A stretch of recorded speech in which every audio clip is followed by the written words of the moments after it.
The medical room on the space station Harmony was quiet except for the soft hum of machines.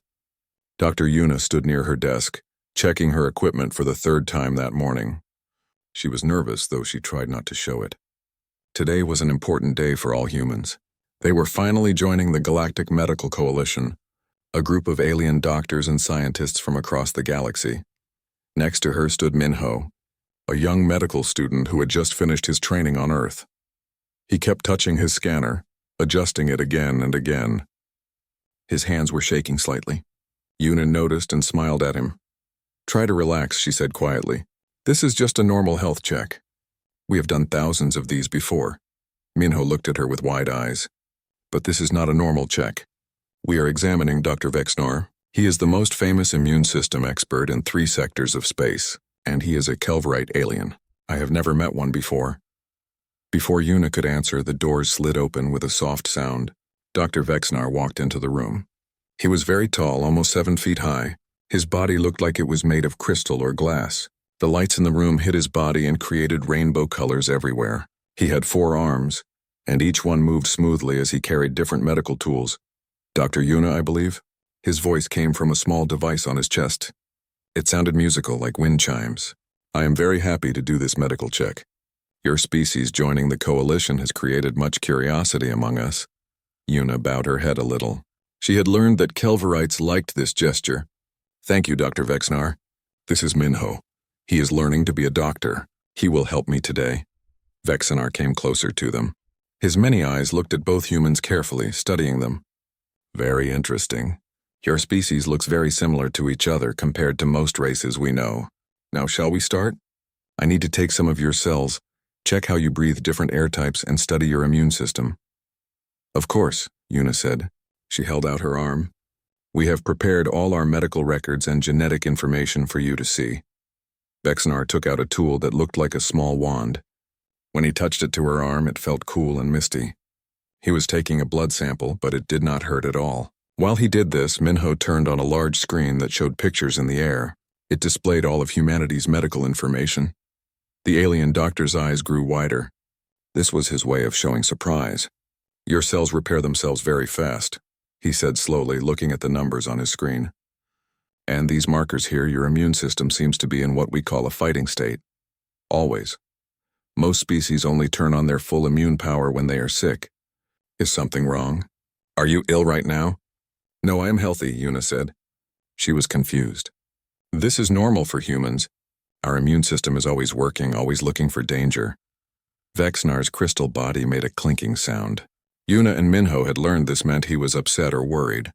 "Always working? But the energy this takes. That seems very wasteful. Can I look at this more closely?" "Yes, please do," Yuna answered. She was becoming curious now. "What do you want to know?" For the next hour, Dr. Vexnar ran many tests. He used all 4 of his arms to work with different machines at the same time. The floating screens around them showed more and more information about human biology. With each new piece of information, the alien doctor seemed to become more worried and confused. "This is impossible," he said finally. He checked his machines again, making sure they were working right. "Dr. Yuna, are you fighting a sickness right now?" "No," she said again. "Why do you keep asking?" "I feel fine." Vexnar's crystal plates clicked together faster now. "Your white blood cell count is 50 times higher than what is normal for a healthy being.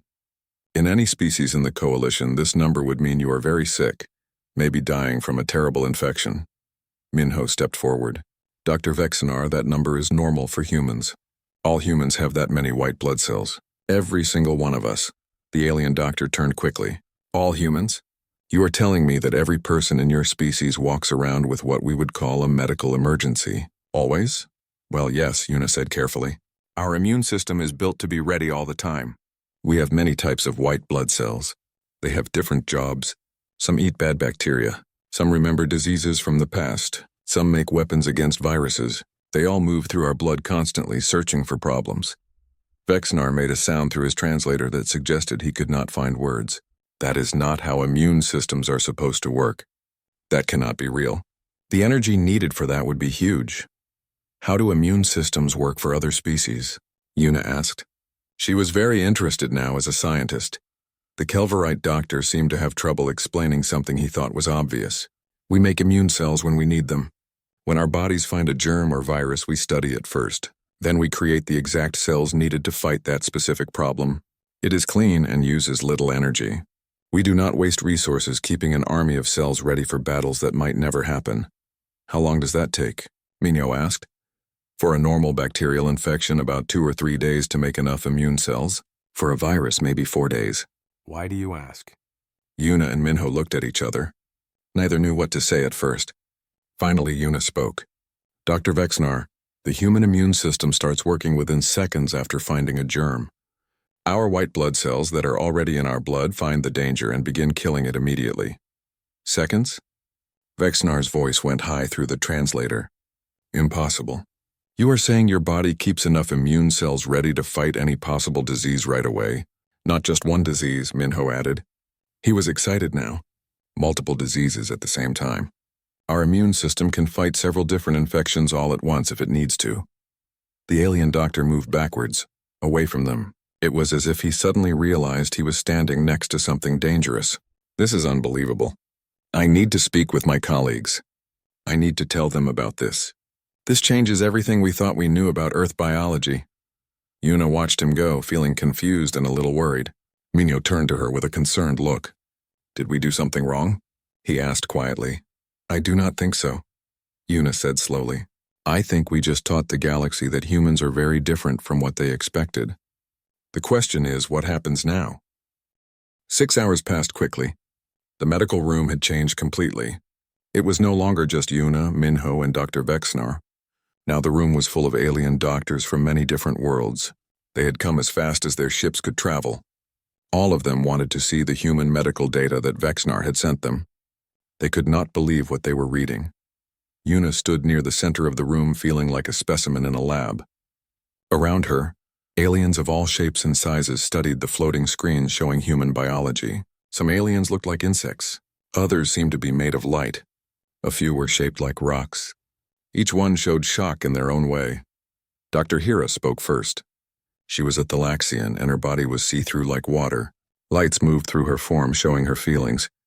Right now those lights were flashing with worry. Dr. Vexnar, I have checked your findings 3 times. There must be a mistake with your equipment. No species could keep making cells at this rate. It is not possible. I believe that too, Vexnar answered. His crystal body reflected light around the room. I checked my machines many times. I thought they were broken. But then I tested the young one, Minho. The results were exactly the same. Both humans showed identical patterns. Minho raised his hand slightly like a student in class. May I ask something? The alien doctors turned to look at him. Some had eyes. Others had different ways of seeing. All of them focused on the young human. What is the problem exactly? I know our immune system is different, but why did Dr. Vexnar call an emergency meeting? A Gorthian doctor moved forward. He looked like a large rock with arms and legs. His voice was deep and rumbling like an earthquake. Young human, what you describe is not just different. It is terrifying. Your species walks around with an immune response that, by our standards, means you are dying.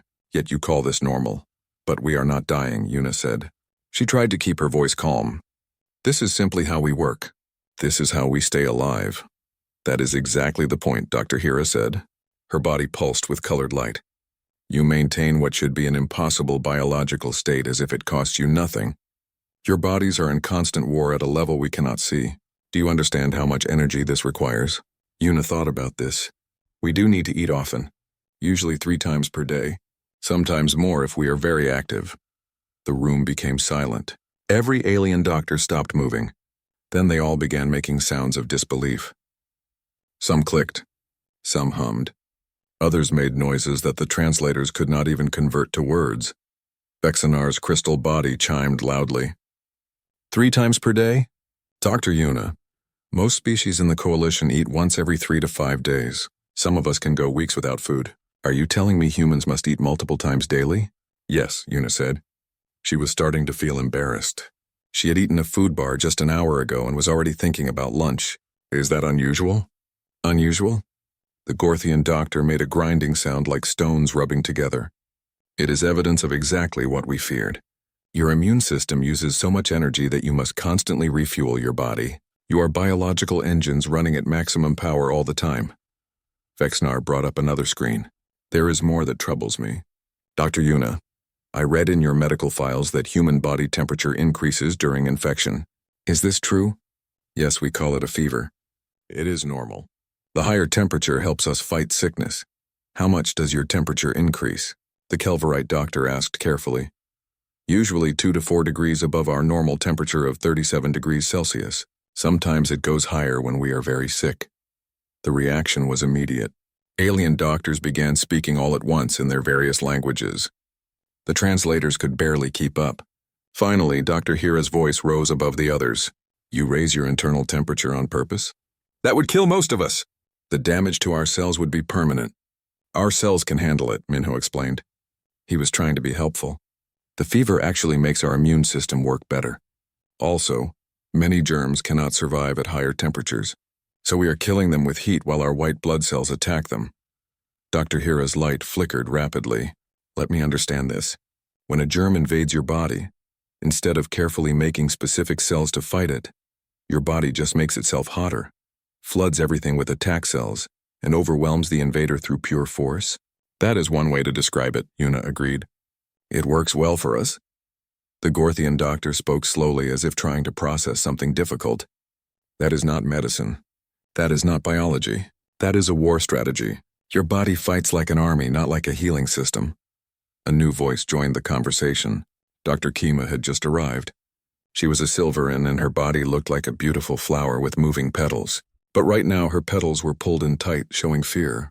I have been reading Earth's history files, she said quietly. Specifically, your plague records. Dr. Yuna, is it accurate that your species survived multiple planet-wide diseases that killed millions? Yes, Yuna said. We had many terrible diseases throughout history.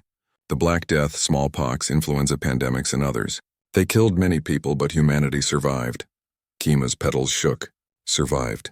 The Black Death alone killed 30% of your population. Dr. Yuna, if a disease that deadly appeared on any coalition world, it would mean the end of that species. Our immune systems could never respond fast enough. We would have to leave the planet and burn it from space to stop the spread. But humans did not leave, the Gorthian said. You stayed. You fought. Your immune systems adapted and learned. We had nowhere else to go, Minho said simply. This was before we had spacecraft.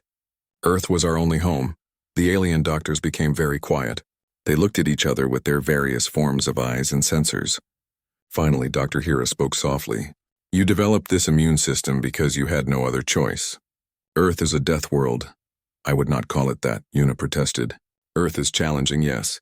There are many diseases and dangerous organisms, but it is also beautiful. It is our home. Vexnar stepped closer. Dr. Yuna, I have been studying your planet's data.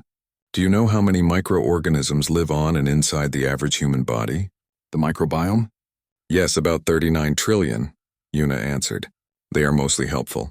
They help us digest food, make vitamins, and train our immune system to work properly. 39 trillion. Vexnar repeated slowly.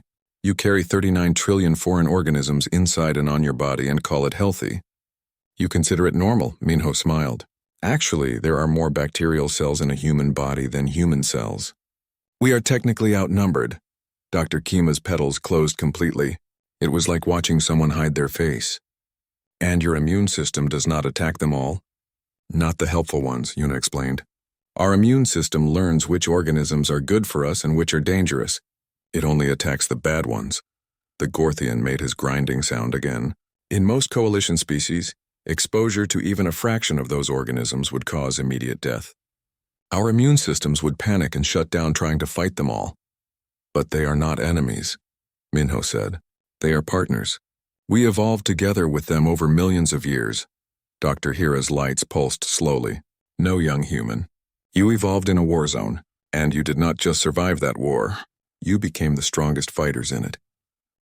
The third day of the conference brought even more shocking discoveries. The large meeting room was packed with alien scientists who wanted to learn every detail about human biology. Yuna had become something like a teacher, explaining things she had always thought were normal. Each new explanation made the aliens more fascinated and more worried. Today I want to explain the complement system, Yuna said. She changed the floating screen to show a new diagram. This is one of our oldest immune defense systems. These are special proteins that float in our blood all the time. When they find bacteria, they punch holes in the bacterial cell walls. This marks the bacteria so other immune cells know to destroy them. Dr. June's insect body clicked rapidly. She seemed unable to stay still. Wait, you have proteins that automatically destroy cells they recognize as foreign? Just floating in your bloodstream? All the time? Yes, Una confirmed. This is part of our innate immune system. It is our first defense. The adaptive immune system comes later if we need more help. June stood up quickly. You have two separate immune systems? Working at the same time? Mignot spoke from his seat near the front. They work together, actually. The innate system responds immediately to any threat. It is fast, but not very specific. The adaptive system takes longer but learns to target specific germs very precisely. Then we also have physical barriers like skin and mucus. And we have the inflammatory response that brings more blood and immune cells to injured areas. Multiple redundant systems, Vexnar said from his seat. His crystal body was completely still, which meant he was thinking hard. You do not rely on one defense. You have many different systems all protecting you at once. Yes, that is correct, Una said. Dr. Vexnar, you wanted me to explain the inflammatory response. Should I do that now? The Kelverite doctor nodded, his form chiming softly. Yes, please. This is something I find particularly confusing. Una pulled up a new image. When tissue is damaged or infected, the body increases blood flow to that area. This brings more white blood cells to fight infection and helps with healing. The area becomes red, warm, and swollen. We call this inflammation. Kima's flower petals trembled. You deliberately damage your own tissue to fight infection? It is not damage exactly, Una tried to explain. It is more like controlled chaos. The inflammation helps trap the infection in one place and brings in help to fight it. Yes, it causes some temporary harm, but it prevents worse harm from spreading. The Gorthian doctor made his grinding sound. Controlled chaos. That might be the best description of human immunity I have heard. You sacrifice a small part to save the whole. A new alien doctor raised a crystal tendril to ask a question. He was a Veltharian, and his body looked like living glass. Dr. Una, I must ask something important. What happens when your immune system makes a mistake? When it attacks healthy tissue instead of germs? Una had been expecting this question. That is called an autoimmune disorder. It happens when the immune system misidentifies healthy cells as threats and attacks them. It can cause serious problems. Some examples are lupus, rheumatoid arthritis, and type 1 diabetes. How common are these disorders? The Veltharian asked. Somewhere between 5 and 8% of humans have some form of autoimmune condition, Una answered. The room exploded with noise. Every alien doctor seemed to be shouting at once. Their translators struggled to keep up with all the different languages. Vexnar had to stand up and call for order multiple times before the room became quiet again. Please, everyone calm down, Vexnar said firmly. Let Dr. Una continue. I do not understand, Una said. She looked confused and worried. Yes, autoimmune disorders are challenging, but we have treatments for most of them. They are manageable with modern medicine. Dr. Hira floated closer. Her lights pulsed with urgent colors. Dr. Una, you are describing a system so aggressive that it accidentally attacks its own body in 8% of cases, and humanity considers this acceptable? It is the price we pay for protection, Minho said. He stood up to support Una. Our immune system is designed to be aggressive. It has to be powerful, given how many diseases exist on Earth. The autoimmune risk is just part of the design trade-off. We accept some risk to gain greater protection. June clicked her body parts together. A design trade-off. You evolved an immune system so powerful that it sometimes destroys you from within, and you accept this as normal. You consider 8% acceptable losses. What is the alternative? Una asked. She was starting to feel frustrated. Without an aggressive immune system, humans would not survive on Earth. Our planet has too many diseases. We need this level of protection. The room became silent again. The alien doctors looked at each other. They seemed to be understanding something important. Finally, Vexnar spoke. I believe I speak for everyone when I say we now understand why Earth is classified as a Category 4 biohazard world in our databases. Category 4? Mignot asked. What does that mean? The Gorthian answered. It means your planet is so dangerous that most coalition species cannot visit it safely. We would need extensive protection just to walk on your surface. The number of pathogens in your air, water, and soil would kill us within days, maybe hours. But Earth is not dangerous to us, Una protested. We walk around freely. We breathe the air. We swim in the water. We touch the soil with our bare hands. These things are normal. Because you were born into a war, Dr. Hira said gently. Your immune system has been training since the moment you were born. Every breath brings new challenges. Every meal, every touch, every moment of life is a battle at the microscopic level. But you do not notice because you have never known anything different. Kima's petals slowly opened. May I ask about something else? Dr. Una, what happens when humans travel to other planets? How does your immune system handle completely new environments? That is a good question, Una said. Usually our immune system adapts quickly. We might get sick at first as our bodies learn about new microorganisms, but within a few weeks our immune systems have usually figured out what is dangerous and what is not. Then we are fine. A few weeks, Vexnar repeated.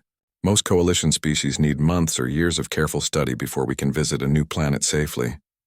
We need to catalog every microorganism. We need to develop specific treatments. We need to prepare our bodies slowly, but humans just go and adapt on the spot. We get sick sometimes, Minho admitted, but our immune systems learn fast. That is what they are designed to do. June walked closer to the front of the room. I have been thinking about this for days now. Human immunity is not just a biological system. It is a survival philosophy. You do not try to avoid danger. You prepare to face it head-on. You do not wait for threats to go away. You attack them immediately. You do not rely on one strategy. You have multiple backup plans. This is not medicine. This is military strategy applied to biology. I never thought of it like that, Una said slowly. But I see your point. Our immune system is very aggressive. It is always ready to fight. It never rests. Exactly, the Gorthian rumbled. Your bodies are in a state of permanent warfare. Every human is a walking battlefield.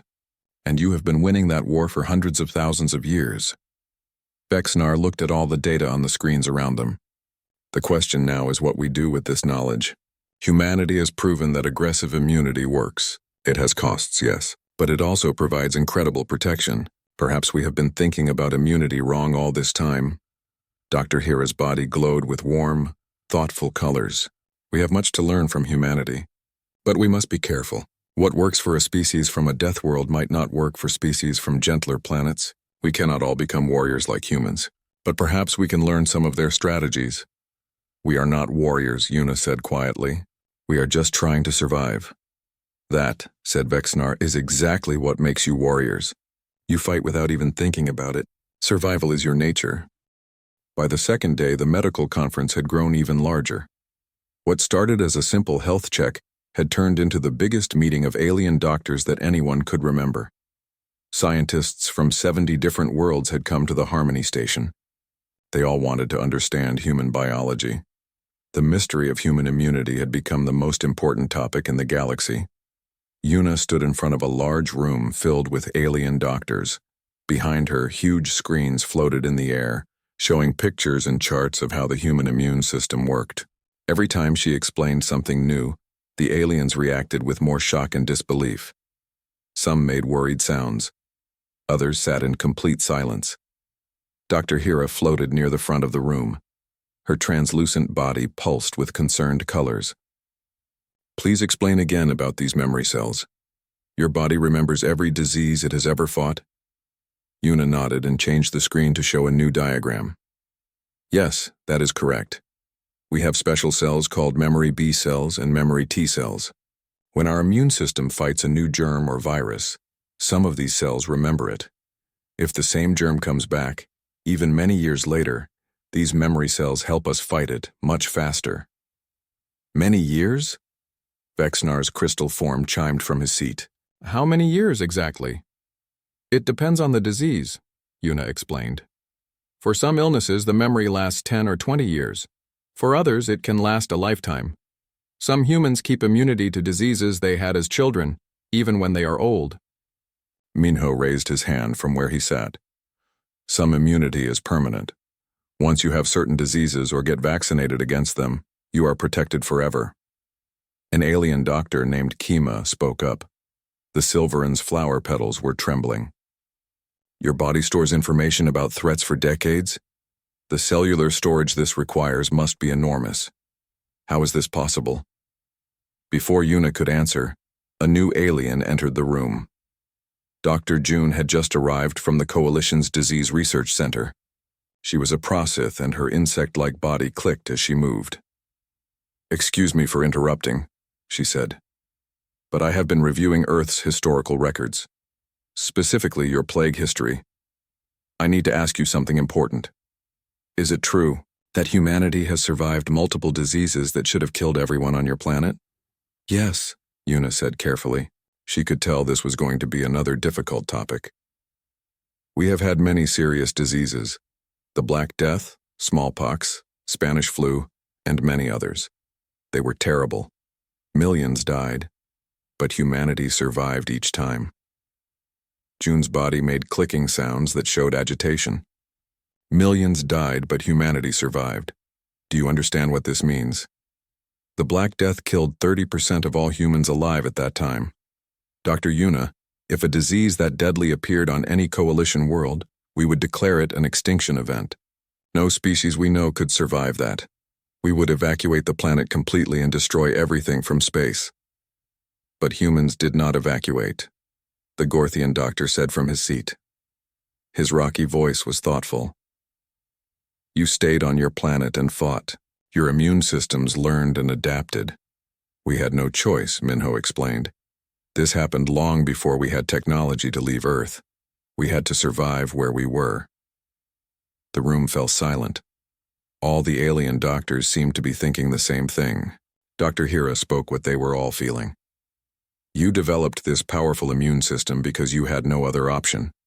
Earth forced you to become this strong or die. Your planet is a death world." "I do not like calling it that," Una said. She felt protective of her home. "Yes, Earth is challenging. We have many diseases and dangerous organisms, but it is also a beautiful place with amazing life. It is our home, and we love it. I mean no disrespect," Hira said gently. Her lights pulsed with softer colors. "I am simply trying to understand.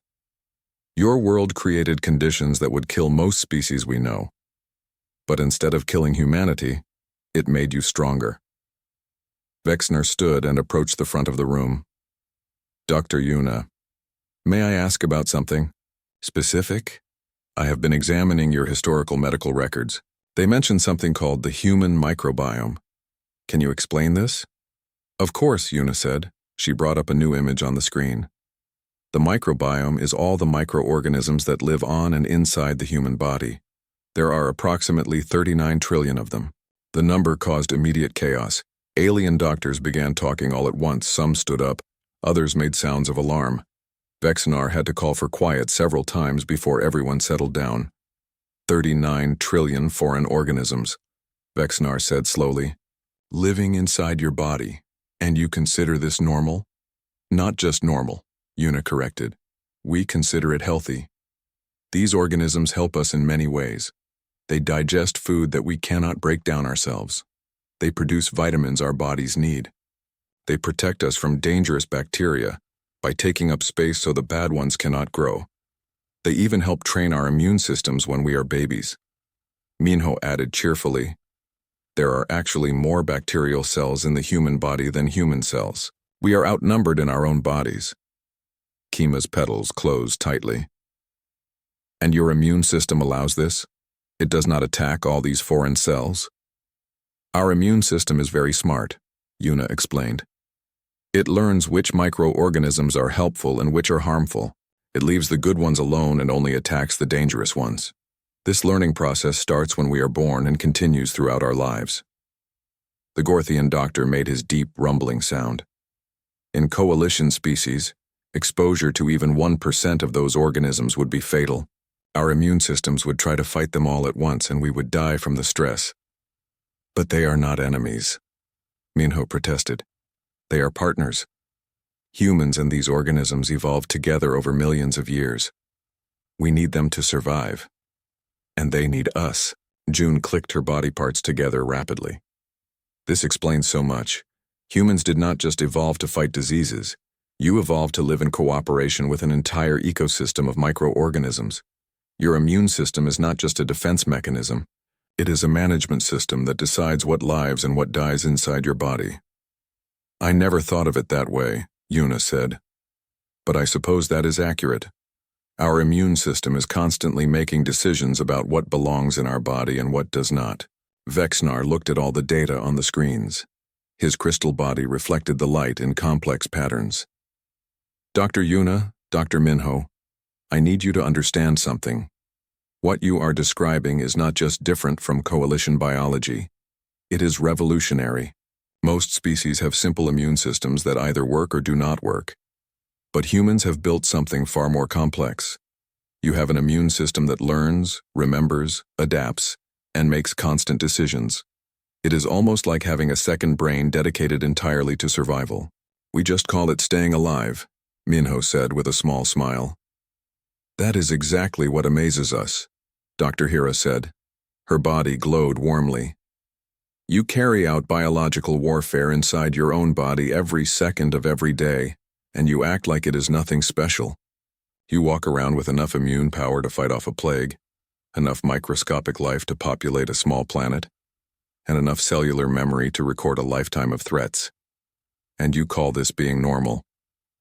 Una looked around the room at all the alien faces watching her. What else would we call it? She asked simply. This is just how humans are. We did not choose this. This is what Earth made us become. The Gorthian stood up, his rocky form impressive in its size.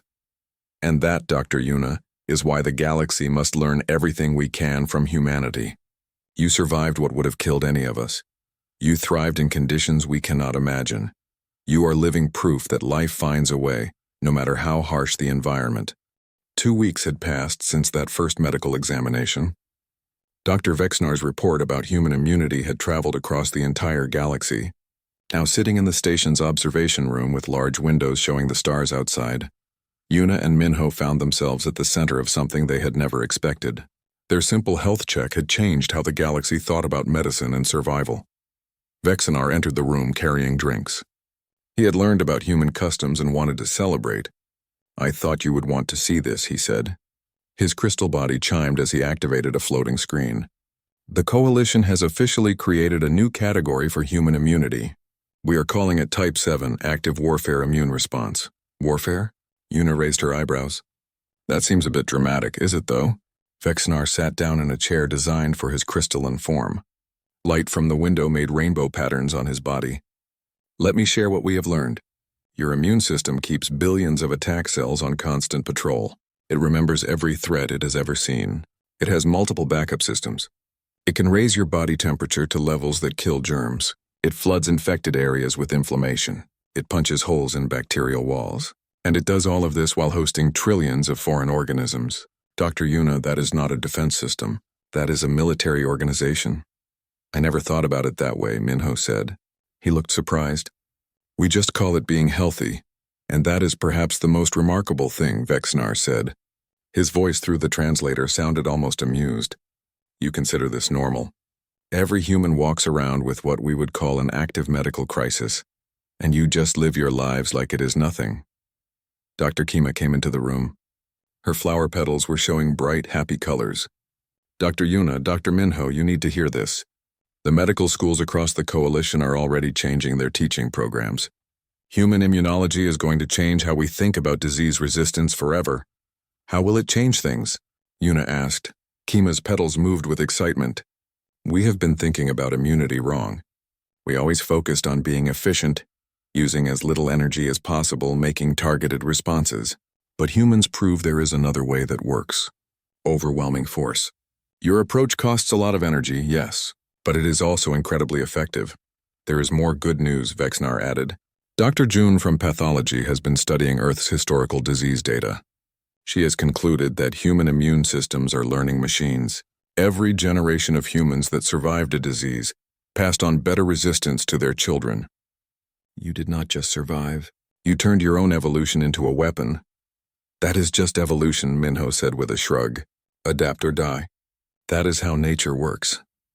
But most species adapt by running away from threats, the Gorthian doctor said as he entered the room. His rocky body made heavy sounds as he walked. Humans adapted by becoming the bigger threat. Your ancestors did not flee from dangerous diseases. They developed immune systems that could fight extinction-level plagues and win. Una looked out the window at the stars. So what happens now? Do we get our medical certification? Certified? Vexnar's body chimed with what sounded like laughter. Dr. Una, the Coalition is asking that human medical officers be placed on every major vessel and station in the fleet. Your immune systems make you uniquely able to handle dangerous biological situations that would kill any other species. Wait, really? Minho sat up straight. They want us as what, universal immune systems? Not exactly, Kima explained. But your presence would allow other species to work in environments that are currently too dangerous. Your medical knowledge, combined with our technology, could lead to treatments we never imagined before. There has been another proposal, Vexnar said quietly. Several research teams want to study human immunity, with the goal of making other species' immune systems stronger. Not as strong as yours, that would probably kill us. But perhaps we can learn to use some of your strategies. Una thought about this carefully. You want to make your immune systems more aggressive. Like weapons. We want to survive, the Gorthian said bluntly. The galaxy is huge, Dr. Una. There are threats out there we have not found yet. Your species proved that sometimes the best defense is a strong offense. We want to learn from that. Dr. Hira floated into the room. Her body glowed with warm, welcoming light. The Coalition has also started a new research program. We call it the Earth Biology Study Program. We want to understand not just your immune systems, but how they developed. What other secrets might your home world hold? Oh, you have no idea, Minho grinned. Wait until you learn about our healing abilities. Or our pain tolerance. Or the fact that humans can survive in almost any climate on Earth without any technology to help us. Vexnar made a sound through his translator that might have been a groan. There is more? Of course there is more. So much more, Una laughed. Dr. Vexnar, I think you're going to be writing reports for a very long time. The Kelverites' crystal plates clinked together, and what they had learned meant acceptance. I was afraid you would say that. Very well. But first I need to understand something. You said humans need to eat several times per day. Yes? Una waited. How much food exactly? Because the energy calculations I am running suggest humans should be eating constantly, just to power your immune systems. Never mind everything else your bodies do. Una and Minho looked at each other with amused expressions. Well, Una began, the average human needs about 2,000 calories per day. More if we are very active or doing hard work. 2,000. Vexnar's voice went high. My species needs about 300 calories every 3 days. You eat nearly 20 times more energy than we do. I told you, the Gorthian rumbled. He sounded like he might be laughing. Deathworld species. Everything about them is extreme. Not extreme, Una corrected gently. She looked out at the stars again. Just thorough. Earth taught us that doing things halfway does not work. If you want to survive, you have to commit fully. So we do not do anything halfway. Including immune systems, Minho added with a smile. Vexnar settled back in his chair. His crystal form caught the starlight beautifully. Well then, he said. His translator carried respect mixed with just a little fear. Welcome to the Galactic Medical Coalition, humanity. I have a feeling things are about to become very interesting. Dr. Hira floated closer to the window. Ships are already traveling to Earth. Researchers from across the galaxy want to study the death world that created such remarkable beings. The galaxy will never think about immunity the same way again. What will they find when they get to Earth? Kima asked. Her petals moved with curiosity. Una smiled. They will find a beautiful, dangerous, amazing planet. They will find oceans full of life, forests full of creatures, and air full of microscopic battles. They will find a world that never stops challenging everything that lives on it, and they will understand why humans are the way we are. Will they be safe? The Gorthian asked. If they are careful and follow proper safety procedures, yes, Minho said. We can help them prepare. We can teach them what to avoid. Humans have been studying Earth's dangers for thousands of years. We know how to stay safe, Vexnar stood up. Then I suppose we should start preparing those safety procedures. This will require extensive documentation, every pathogen, every dangerous organism, every environmental hazard. It will take months, maybe years. We will help, Una offered. This is a partnership, right? Humans and the Coalition working together. We can learn from each other. A partnership, Vexnar agreed, between species who thought they understood biology and a species who rewrote all the rules. Yes, I think we can learn much from each other. Perhaps humanity's greatest gift to the galaxy is not just your immunity. Perhaps it is your perspective. You show us that there are other ways to survive, other strategies to try. The group stood together in the observation room, looking out at the infinite stars. Somewhere out there, ships were already heading toward Earth. The galaxy was changing, becoming more connected, and at the center of it all were two humans who had simply shown up for a medical checkup and accidentally taught the galaxy that survival could take many forms. You know, Minho said quietly, I came here thinking we were just getting certified to practice medicine in space. I never imagined we would end up teaching the entire galaxy about immunity. Yuna laughed softly. That is the thing about humans, Minho. We always end up doing more than expected. It is just our nature. And somewhere in the medical archives of the Coalition, Dr. Vexnar's original report was being saved under a new category that would be studied for generations to come. The title read simply, Species of Unusual Biological Resilience, Handle with Extreme Fascination and Mild Terror. It was perhaps the most accurate description anyone had ever written about humanity.